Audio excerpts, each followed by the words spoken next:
Bengaluru rape పార్టీకి సంబంధించి డొంక కదులుతోంది. కొద్ది రోజులు కిందట బెంగళూరు రేప్ పార్టీలో చాలా మంది పట్టుబడిన సంగతి తెలిసిందే. అందులో చాలా మంది సినీ సెలబ్రిటీలు, రాజకీయ ప్రముఖులున్న సంగతి విదితమే.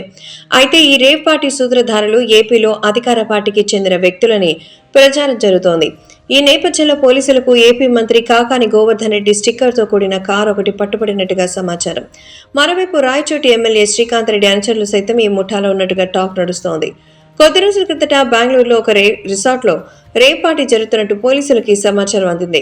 మొత్తం 86 మంది పట్టుబడ్డారు. ఇందులో 59 మంది పురుషులు కాగా 27 మంది మహిళలు ఉన్నారు. తెలుగు సినీ రంగానికి చెందిన హేమతో పాటు 8 మందికి బెంగళూరు పోలీసులు నోటీసులు జారీ చేశారు.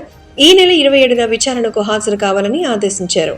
అయితే ఈ ఘటన జరిగిన వెంటనే తాము హైదరాబాద్లో ఉన్నట్టు హేమతో పాటు పలువురు నటులు నమ్మించే ప్రయత్నం చేశారు. కానీ వారంతా రేప్ పార్టీలో పడిపుట్టినట్టుగా బెంగళూరు పోలీసులు ధృవీకరించారు. కాగా ఈ రేప్ పార్టీకి సంబంధించిన సూత్రధారులు, పాత్రధారులు ఏపీలో అధికార వైసీపీకి చెందిన వారని పెద్ద ఎత్తున ప్రచారం జరుగుతోంది. ఈ పార్టీ నిర్వాహకుడిగా వాసు ఉండగా హైదరాబాద్కి చెందిన పూర్ణారెడ్డి అనే వ్యక్తి పేరు బయటపడింది. వీరు ఏపీకి చెందిన మంత్రి కాకాని గోవర్ధన్ రెడ్డి, వైసీపీ శ్రీకాంత్ రెడ్డి అనుచరులని టాక్ నడుస్తోంది.